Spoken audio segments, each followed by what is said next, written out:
자, 320페이지에요. 계약의 성립 파트입니다.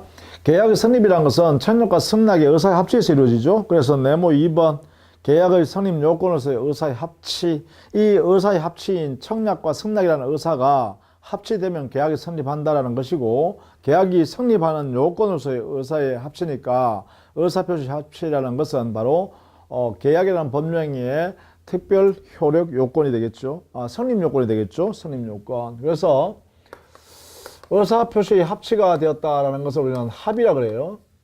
의사표시 합의. 합의가 되면 계약이 성립한다 이런 뜻입니다. 그렇죠. 이렇게 되겠죠. 그러면 합의가 안 되었다. 불합의가 되겠죠. 불합의가 되었다면 그러면 계약은 성립하지 않는다 이렇게 하겠죠. 계약의 불성립 이렇게 되겠죠. 이렇게 관계될 거다. 그러면 이 불합의에는 어떤 것이 있냐? 뭐 이런 문제예요. 이 불합의에는 크게 나누어서 당사자가 알면서 불합의가 되는 의식적 불합의가 있고요. 그 다음에 당사자가 합치되지 않는다는 사실을 모르고서 발생하는 무의식적 불합의가 있어요. 이렇게 두 가지 형태가 있다. 이 두 가지 형태 모두가 모두 그 효과는 계약을 불성립시킨다라는 것입니다. 이렇게요. 이게 개념을 정리하시면 되겠죠. 자, 이때 무의식적 불합의라는 것은 계약을 불성립하는 거잖아요. 그래서 무의식적 불합의하고 불을 치는데 청약이라는 의사표시와 승낙이라는 의사표시 두 개가 일치되지 않는다 이 말이죠. 그래서 착오와는 구별할 수 있어야 됩니다. 착오는 의사표시 한계 안에서의, 그죠? 의사표시 내에서의 불일치예요. 이거는. 그래서 착오에 의한 의사표시일 때는요, 취소의 문제가 발생할 뿐이에요. 취소 문제. 그래서 유효한 법령으로 전제되는 것이죠. 취소하기 전까지는. 그런 면에서 무의식적 불합의하고 착오에 의한 의사표시하고는 구별해야 된다라는 것입니다. 그렇죠? 이것이 바로 231페이지 제일 위에 가면 동그라미 3번에 불합의와 착오와의 구별했는데, 이 중에 불합의 중에서는 무의식적 불합의하고 착오와 구별해라 이 말이에요. 그러면 무의식적 불합의는 계약이 불성립이니까 아예 유효다 무효다 이전의 문제죠. 그러나 착오에 의한 의사표시다라고 할 때는 유효한 의사표시, 유효한 법령이 존재해요. 다만 취소하면 소급해서 무효가 되는 문제죠. 그래서 두 개는 개념적으로 구별할 수 있어야 한다라는 것입니다. 자, 이때 우리는 법령의 즉 계약의 성립에 이 합의가 이루어지는 모습, 이걸 우리는 계약 성립의 모습을 공부해 둘 필요가 있어요. 뭐 유형이라 해도 좋습니다. 유형. 여기는 우리 민법에 세 가지 형태를 인정하고 있어요. 세 가지 형태. 그것이 뭐냐? 청약이라는 의사표시하고 승낙이라는 의사표시가 일치되는 거죠. 청약과 승낙의 합치에 의해서 계약이 성립하는 모습. 두 번째는요, 의사가 실현되는 모습에 의해서 의사 실현에 의한 계약의 성립 모습이 있어요. 의사 실현. 그 다음에 세 번째는 청약이 서로 주고받아서 그 청약의 내용을 보니까 완전히 일치되더라는 거예요. 이런 것을 뭐라 그러냐? 교차 청약에 의한 계약 성립이다. 이렇게 이야기해요. 이렇게. 교차 청약. 그래서 이 세 가지 형태의 계약의 성립 모습이 있다라는 것입니다. 이때 계약의 성립 모습은 가장 전형적인 모습은요, 물론 청약과 승낙에 의한 계약 성립이 가장 전형적인 모습이죠. 청약의 의사표시 내용과 승낙의 의사표시 내용이 일치되어서 그래서 계약이 체결되었다라고 하는 이 1번의 형태가 바로 전형적인 계약 성립 모습입니다. 그죠? 자, 이럴 때 우리는 이 내용을 구체적으로 볼 필요가 있는데, 청약과 승낙에서 계약이 성립하는 것, 먼저 청약의 의사표시는 뭐냐 이거죠.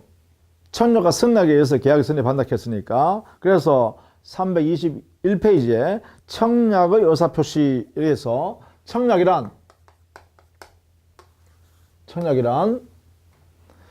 상대방이 동의, 승낙만 있으면 일정한 내용의 계약을 성립시키려고 하는 일방적인 의사를 구체적으로 표시한 거죠. 그래서 일방적 의사표시로서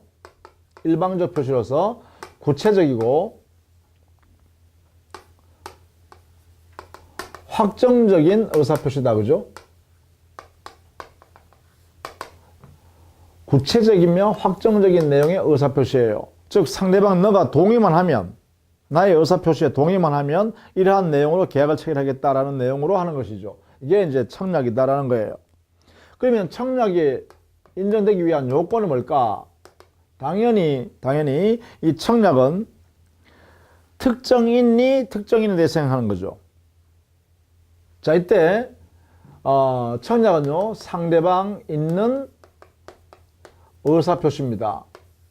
그래서 이 상대방은 그래요, 특정인일 수도 있고 불특정 다수인일 수도 있어요. 특정인일 수도 있고 불특정 다수인일 수도 있어요. 왜냐하면 광고에 의해서도 청약을 할 수 있거든요. 그러면 광고에 의한 청약은 불특정 다수인에 대해서 청약 의사표시하는 거죠. 이렇게. 이때 의사표시는 명시적이든 묵시적이든 무방합니다. 명시적, 묵시적 의사표시 무방하죠. 똑같습니다. 의사표시 효과는. 그죠? 자, 이런 내용이에요. 이때 이 의사표시 내용은 반드시 구체적이고 확정적이며 일방적으로 만들어서 표시하는 거다. 이렇게 되겠죠. 그 다음에 상대방이 있는 의사표시니까 이러한 효력은 언제 발생할까? 효력에 관해서는 발생 시기는요, 당연히 그 상대방에게, 즉 특정인이면 특정인에게, 다수인이면 다수인에게 알 수 있는 상태가 되면 돼요. 도달주의요.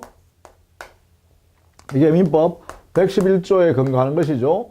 상대방 있는 의사표시는 그 의사표시 통지가 상대방한테 도달하면 효력이 발생한다. 이렇게 되겠죠.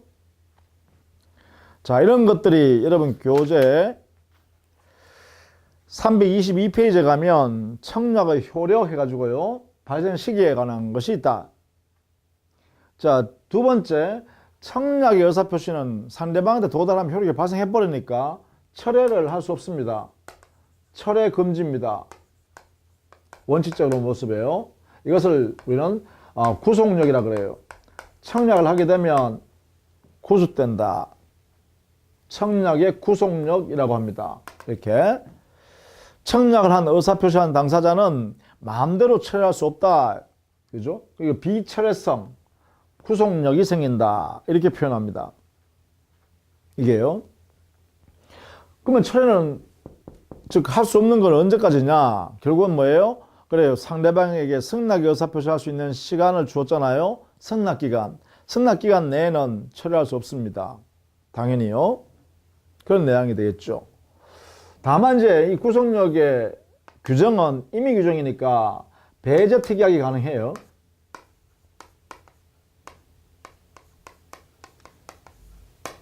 자, 이러한 내용으로서 나는 청약을 내가 철회할 수도 있다라는 것을 미리 청약의 의사표시할 때 유보 남겨뒀다면 그때는 구속력을 배제해 버릴 수도 있죠. 가능해요. 유효해요. 이렇게 되겠죠.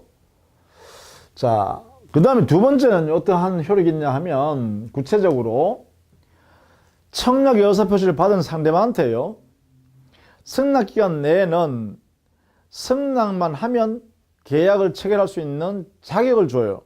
즉 청약을 받은 사람만이 승낙할 수 있는 자격을 취득하게 되기 때문에 청약에 의해서 상대방에게 승낙할 자격이 발생한다. 이걸 승낙적격이라고 해요. 즉 청약에 의하여 승낙적격의 효력이 발생한다라는 것이에요. 이게 대단히 중요한 거죠. 즉 승낙할 수 있는 사람은 아무나 가는 게 아니라 청약을 받은 사람만 할 수 있다는 거예요. 청약을 받은 사람만.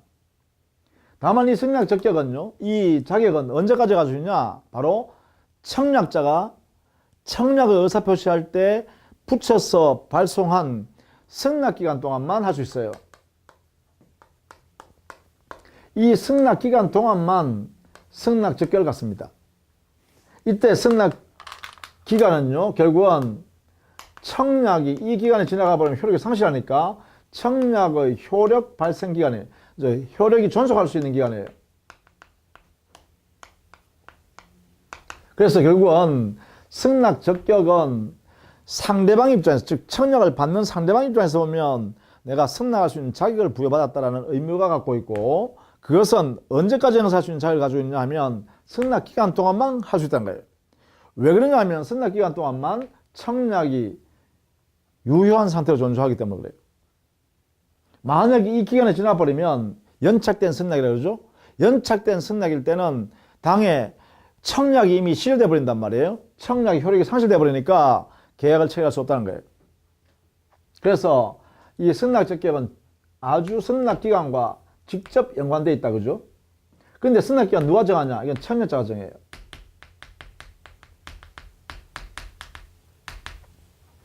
만약에 청약자가 정하지 않았다면, 정하지 아니한 경우, 이런 때는 상당한 기간이 곧 승낙 기간이 됩니다. 이렇게. 청약자가 정하는데 안 정했다면 그때는 상당 기간 동안만 승낙 기간으로 인정합니다. 이게 상당 기간 지나버리면 청약은 효력을 상실해버려요. 이렇게요. 그래서 이 두 가지요. 청약의 효력은 철회하지 못한다. 그래서 일정한 구속력이 발생하고, 두 번째 승낙 적격을 갖게 되고, 그 승낙 적격은 바로 승낙 기간 동안만 존재한다, 이런 것이죠. 이 기간이 지나버리면 청약이 실효돼 버린다. 청약 효력 기간이니까. 자, 이런 내용을 갖게 됩니다.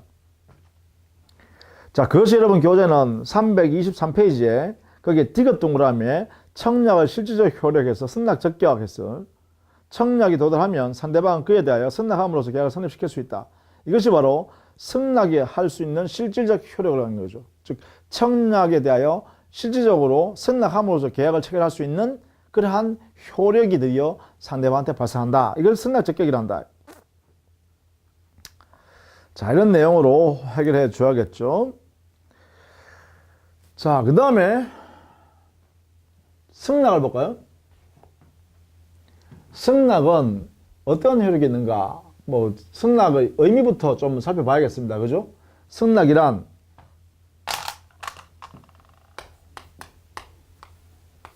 자, 첫 번째 승낙은 상대방은 청약이 됐어요. 그 내용과 일치된 내용으로 계약을 체결할 의사를 가지고서 상대방한테 동의하는 의사표시죠. 그죠? 청약의 내용과 일치된 내용으로 계약을 체결하겠다는 동의의 의사표시가 바로 승낙입니다. 따라서 물론 이 승낙은 상대방이 있는 의사표시입니다. 그렇죠? 이때 상대방은 그래요. 특정인인 청약자에 해당되겠죠?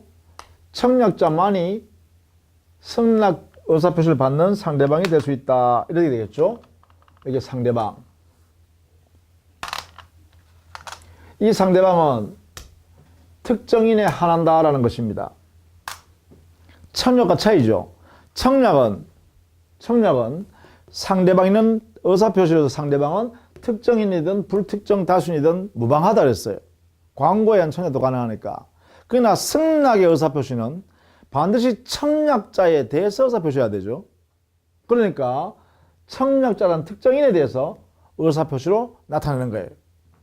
이렇게. 그러면 이때 이 승낙이란 것은 반드시 청약받은 사람이 승낙 의사표시 해야 합니까? 아니죠. 승낙은 자유다. 그죠? 승낙은 자유롭게 할 거냐 말 거냐는 자유롭게 할 수 있다. 승낙은 자유입니다. 세 번째, 승낙이 유효하기 위한 요건. 승낙이 유효하기 위해서는 첫 번째요. 청약의 내용과 일치해야 합니다. 이걸로는 객관적 일치라 그러죠. 객관적 일치, 객관적 합치가 있어야 한다. 이래 되겠죠. 동시에요. 반드시 청약자에 대하여 해야 됩니다.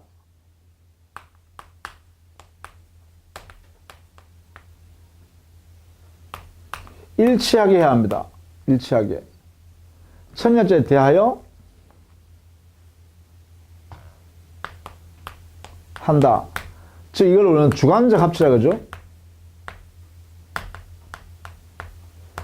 이 두 가지를 모두 갖추어야 유효한 승낙이 되고 계약이 체결될 수 있어요. 자, 이때 승낙의 요건 이 두 가지 갖추면 유효한 승낙이 될 수 있다는 거잖아요. 유효한 승낙이 되면 바로 계약이 체결하기 위한 요건입니다. 계약 성립하기 위한 요건이기도 해요. 같은 말이죠. 이렇게 돼야만 승낙이 유효화될 수 있고, 승낙이 유효될 수 있어야 계약이 체결될 수 있겠죠. 자, 그러면 네 번째요. 승낙은요, 언제 효력이 발생하냐?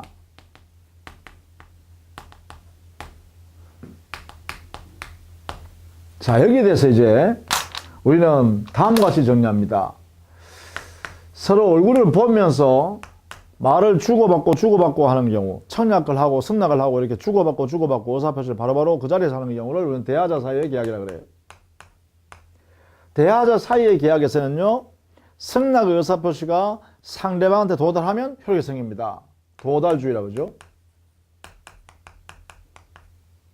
즉 청약자한테 도달하면 그때 청약에 대하여 승낙의 효력이 발생해요. 그래서 그때 계약이 성립해요. 즉 여기에 승낙의 효력 발생이란 것은 곧 계약이 체결된다는 것입니다. 계약이 성립한다는 것이에요. 그래서 체결 시기와 같습니다.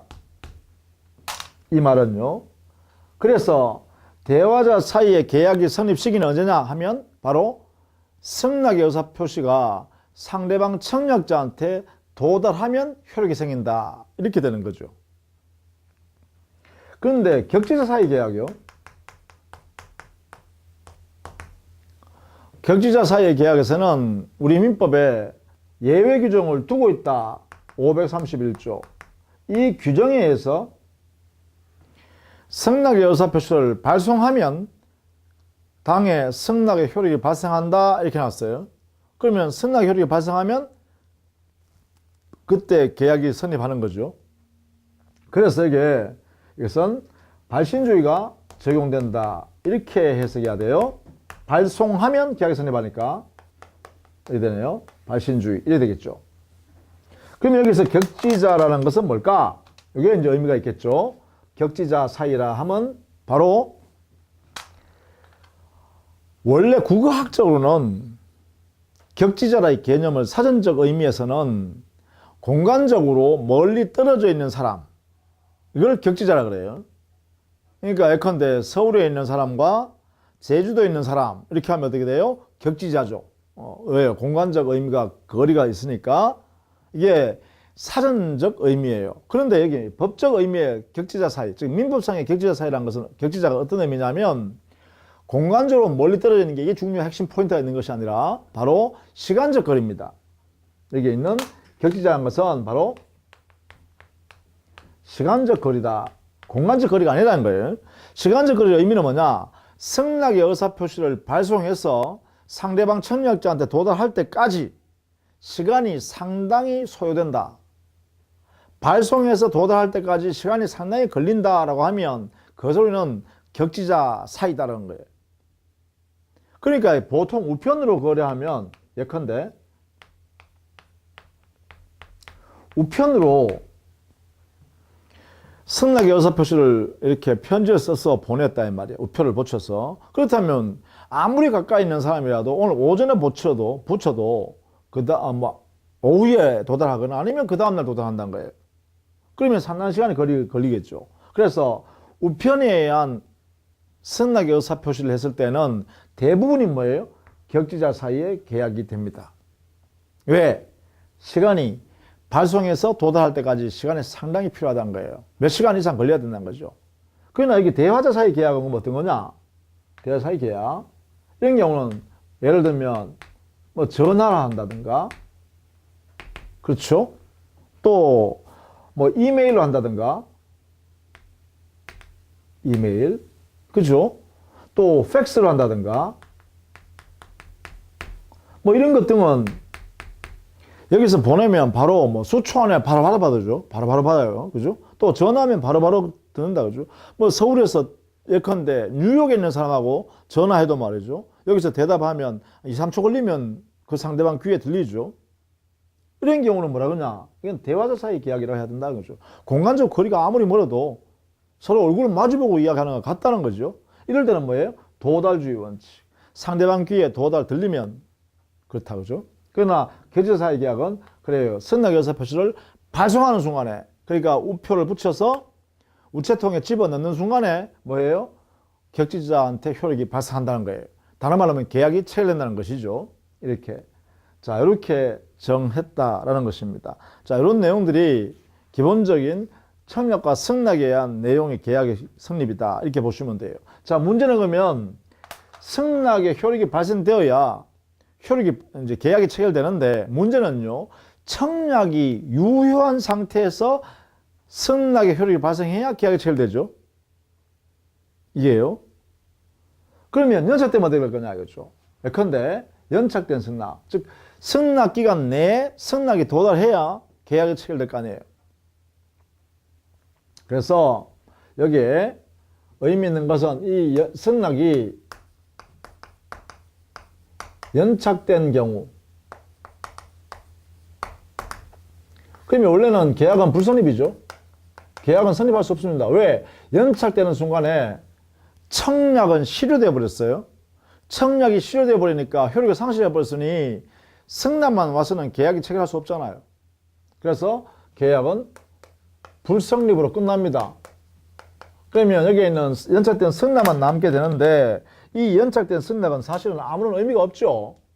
아무런 의미가 없는데 우리 민법은 이 연착된 승낙에 대해서 일정한 우리 민법상 특칙을 두고 있어요.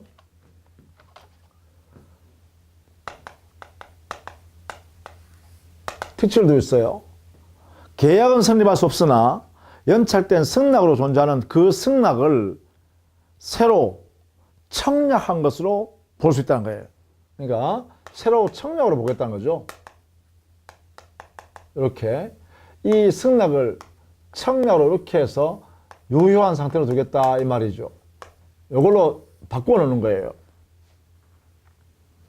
연착된 승낙을 청약을 한 것으로 두겠다는 거예요. 그러면 종전에 청약을 한 사람이 승낙할 자격을 갖게 되겠죠.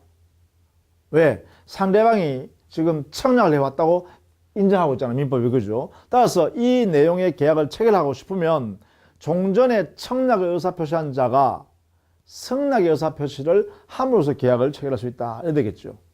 이게 그러네요. 그 다음에 두 번째는요. 이럴 수도 있죠.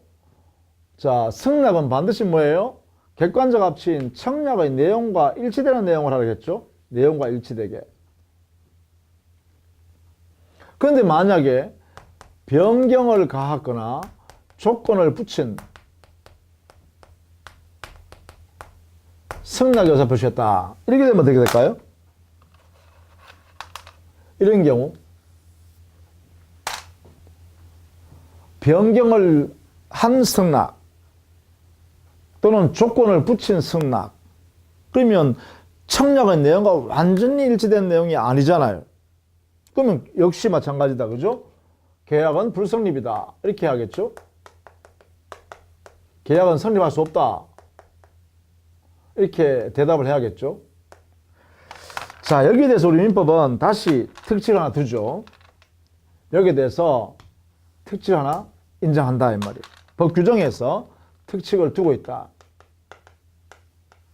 자, 이때 이 승낙은 새로운 청약으로 본다는 거예요. 여기에 변경을 가한 승낙, 조건을 붙인 승낙, 이것을 새로운 청약으로 간주해 두겠다. 이게 또 민법의 태도란 거예요. 이렇게 청약으로 아예 만들어버려요. 그러니까 새로운 청약이 하나 남아있는 거예요. 그러면 이 새로운 청약에 대해서 종전의 청약자가 계약을 하고 싶으면, 체결하고 싶으면 뭐예요? 그래, 변경된 내용으로 또는 조건을 붙인 내용으로 계약을 체결하는데 승낙하면 되겠죠. 그걸 통해서 계약을 성립할 수 있겠죠. 자, 이렇게 우리는 민법 규정에서 정리해두고 있다라는 것입니다. 이렇게요. 연착된 승낙, 또 병행 조건을 붙인 승낙의 효력입니다. 이렇게. 자, 그런데 말입니다. 문제는 이 연착된 승낙이에요.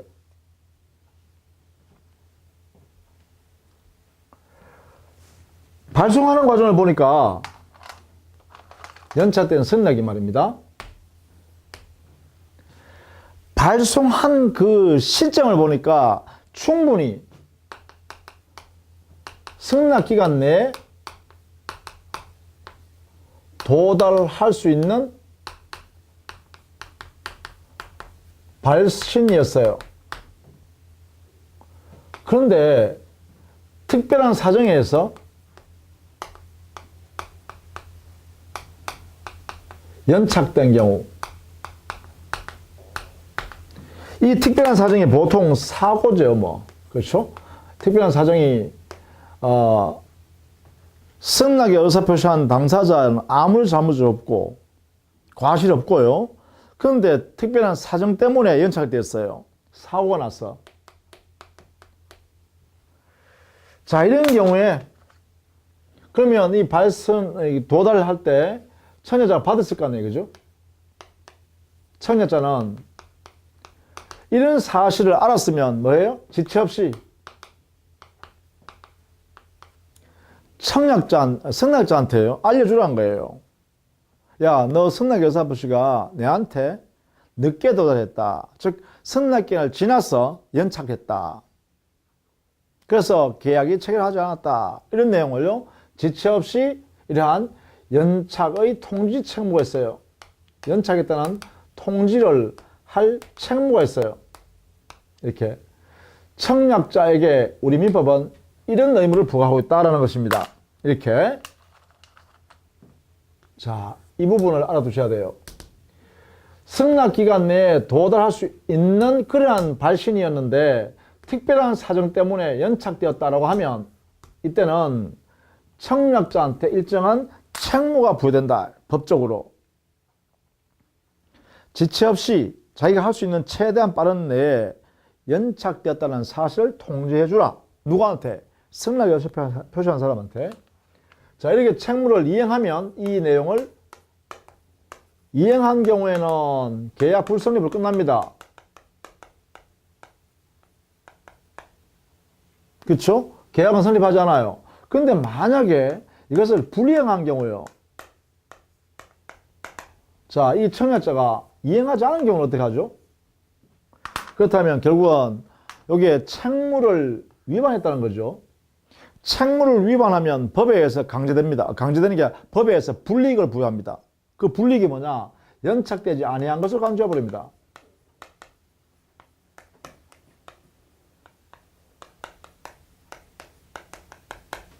자, 연착되지 아니한 것으로 간주해 버립니다. 그러면 이렇게 되겠죠? 연착은 되었으나 연착되지 않은 것이다. 이렇게 해석하는 거예요.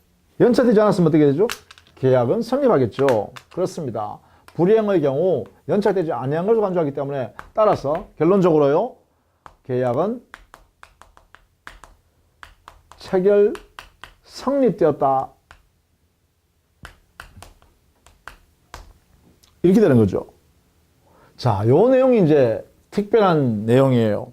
요 내용이 특별한 내용이에요. 승낙기간 내에 도달할 수 있는 그러한 내용, 기간으로 발송했다. 그렇다면 충분히 도달할 수 있었는데 오는 과정에서 무슨 사정이 있어서 객관적 사정, 큰 사고가 있어가지고 늦게 도달했다. 그러면 도달받았을 때 청약자는 이게 연착됐구나를 알았으니까 어떻게 해요? 야, 지체 없이 너 승낙 의사표시 늦었어. 나한테 늦게 도달해가지고 나는 다른 사람하고 계약했으니까 니하고 계약 못한다. 이렇게 알려줬어야 된다는 거죠. 내버려두면 어떻게 되는가? 아무 말하지 않아도 부르면 그게 이거죠. 불이행이죠.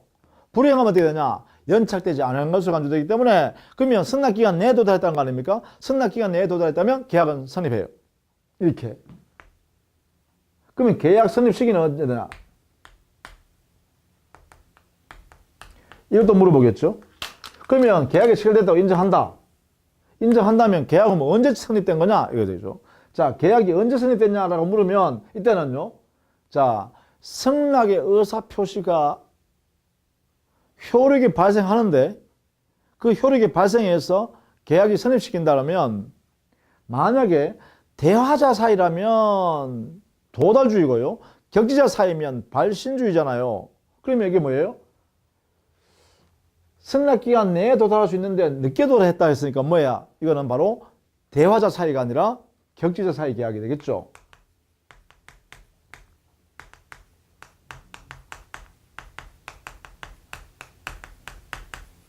그렇죠. 격지자 사이 계약이므로 어떻게 해요? 발신주의가 적용된다. 이러겠죠. 발신주의 적용되니까 어떻게 돼요? 결국은 승낙의 의사표시를 발송한 때, 알겠죠? 승낙의 의사표시를 발송 시에 계약은 체결, 성립했다. 이렇게 해석해야죠. 이게 바로 요게 승낙기간 내에 도달할 수 있는데 연착되었다라고 하고 그 연착된 사유를 보니까 특별한 사정이 존재하더라라고 하면 이런 내용으로 해결해야 됩니다. 발신주의까지 적용할 수 있어야겠죠. 자, 여러분이 요 부분을 꼭 정리해야 됩니다. 그게 325페이지. 그게 니은 동그라미 보시면 승낙기간 내에 도달할 수 있게 보낸 경우에 보시면 승낙의 통지가 승낙기간 후에 도달한 경우에 보통 그 기간 내에 도달할 수 있는 발송이 있는 때는 청약자는 지체 없이 상대방에게 그 연착의 통지를 하여야 한다. 528조 2항 본문. 승낙자가 자신의 승낙 의사표시 승낙기간 내에 도달할 수 있도록 발송한 경우에는 계약이 성립한 것을 믿고 계약상의 채무를 이행하기 위한 준비 행위를 할 것이기 때문에 그 상대방을 보호하기 위해서 최소한 청약자는 야, 너 연착했다는 통지를 해주든가 아니면 그러한 채무를 이행하지 않았다면 불이익을 줘야 된다는 거죠. 연착돼서, 그죠? 그래서 이렇게 처리한다라는 것입니다. 자, 그 다음에 기타 방법인데요. 기타 방법 계약의 체결 모습은 뭐였어요? 의사 실현에 의한 계약 성립이 있다 했죠. 이때 의사 실현이라는 것은 계약의 성립을 말하는 거예요. 승낙의 의사표시의 실현을 말하는 거죠. 여기에 의사 실현에 의하는데 이 의사가 바로 승낙의 의사입니다. 승낙의 의사를 실현하는 경우에 계약은 성립했다. 이렇게 인정해 주겠다는 것인데 그러면 두 번째 뭐예요? 성립했다면 성립 시기가 언제입니까? 이렇게 물어보겠죠? 자, 여기에 대한 대답을 해달라는 것입니다. 성립 시기. 이 성립 시기에 대해서는 우리 민법이 아예 정해놨죠. 어떻게 정했나? 바로 승낙의 의사가 실현된 사실, 의사 실현의 사실이 있는 때 이렇게 하고 있어요. 사실이 있는 때 계약은 성립했다. 이렇게 해서 하는 거죠. 이렇게요. 이걸 또 알아두셔야겠죠. 이게 민법 532조에 규정을 두고 있다는 것이에요. 의사 실현에 의한 계약 성립. 보통 의사 실현에 의한 계약 성립은요, 주문받은 물건을 송부하는 행위를 한다든가, 또 청약과 동시에 송부된 물품을 그 상대방 승낙의 의사표시 하기 전에 받은 사람이 사용해버린다든가 물건을, 이게 사용하는 행위가 있으면 바로 뭐가 돼요? 승낙의 의사를 실현하는 행위죠. 그래서 그 사실이 있는 때다 이렇게 해석하는 것이죠. 그 다음에 교차 청약에 의한 계약 성립이 있습니다.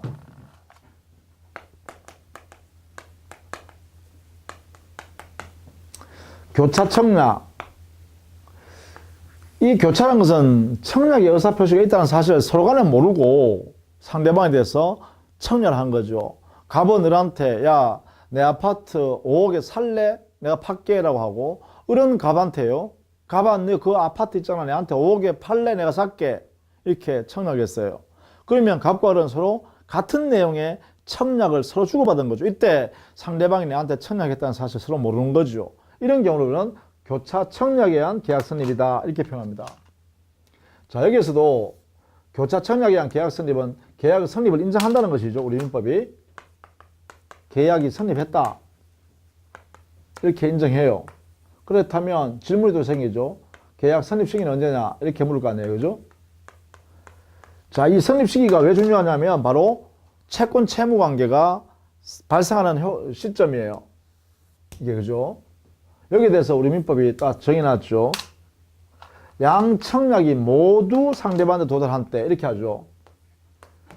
이 교차 청약된 이 양청약이 모두 도달해야 돼요. 상대방한테 각각. 그럼 모두 도달하려면 뭐예요? 결국은 두 개 청약이 동시에 도달했다면은 그 시점이겠죠. 계약 성립한 시점은. 그러나 선후 관계라면 후에 도달한 시점이 바로 계약 청약의 의사표시 모두가 도달한 시점이 되겠죠. 따라서 선후 관계일 때는 후에 청약이 도달한 때 되겠죠. 그죠?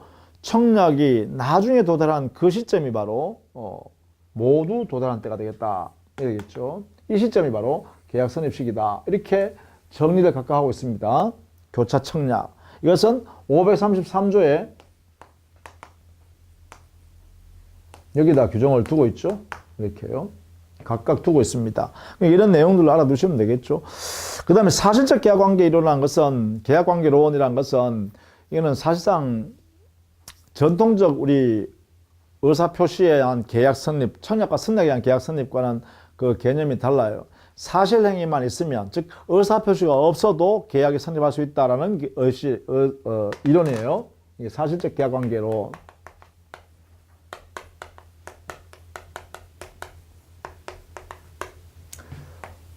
이 계약이란 것은 청약이라는 의사표시와 원래는 승낙이라는 의사표시, 이 두 개의 의사표시 합치해서 이루어지는 거 아닙니까? 이게 이제 전통적인 의사표시예요. 전통적인 계약의 이론이에요. 전통적. 이렇게 하는 게요. 청약과 승낙의 합치해서 계약 성립한다.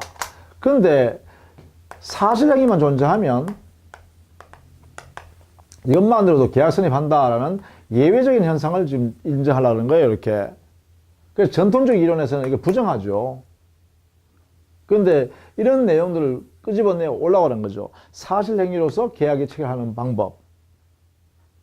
예컨대 이거는 오늘날 대량적 생존 급부 계약을 성립하는데 보면 대량적으로 거래한다든가 또 많은 사람과 거래한다든가 또 반복적으로 거래한다든가 또 우리 생활에 꼭 필요한 행위를 계약을 통해서 이루어진다든가 뭐 보통 생존 급부 배려 계약이라고 해요.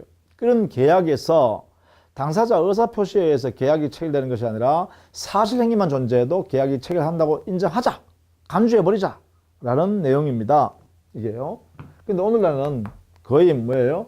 사실적 계약관계로는 잘 허용하지 않는다 이렇게 해서 하는 거죠. 뭐 그런 개념 정도 알아두시면 좋겠다라는 것입니다. 그 다음에 계약의 경쟁 체결했는데 뭐 경쟁적 계약 체결이라 그래요.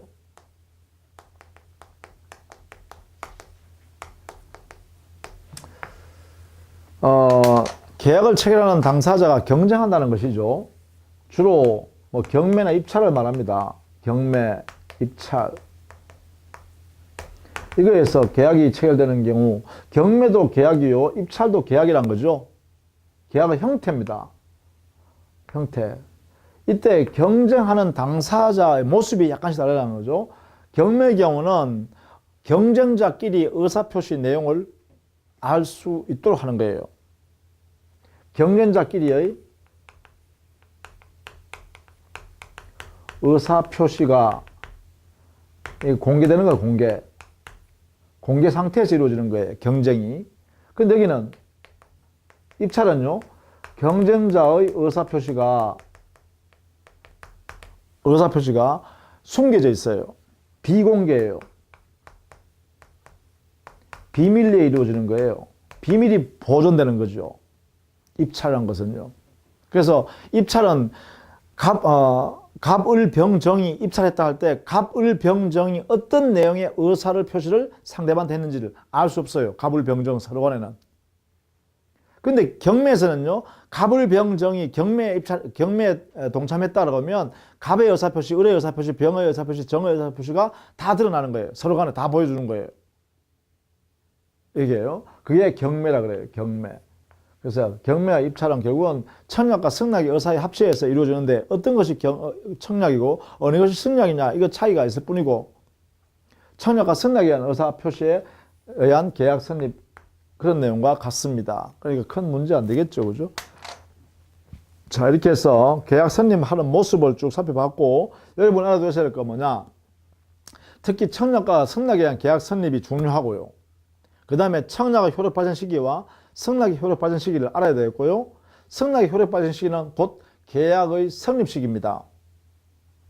그래서 계약 성립 시기를 꼭 정리해 두셔야 돼요. 그러면 계약 성립 시기는 정리해 보면 청약과 승낙에 의한 계약 성립 시기에서는 청약과 승낙이 합치해서 계약 성립한다는 것은 대화자 사이에서는 승낙이 도달할 때 계약이 체결되죠. 격지자 사이에서는 승낙을 발송할 때 계약이 체결되죠. 성립합니다. 그때 채권 채무 관계가 발생한다는 거죠. 또 의사실현에 의한 계약 성립에서는 의사실현하는 사실행위가 있을 때 계약이 성립하는 거죠. 교차청약에서 계약 성립할 때는 그 교차청약의 양청약이 모두 상대방한테 도달했을 때 계약이 성립하죠. 이렇게 성립 시기까지 정리를 딱 해주시면 되겠죠. 자, 다음 시간에는요. 계약 체결상의 과실 책임을 좀 공부하려고 합니다. 계약 체결했는데 알고 보니까 원시적 불능인 내용을 가지고 계약을 체결했더라. 이럴 때 과연 손해가 발생했을 때 어떻게 그 손해를 이렇게 메꾸어 넣을 거냐라는 문제입니다. 자, 다음 시간에 계속할게요. 자, 수고 많으셨습니다.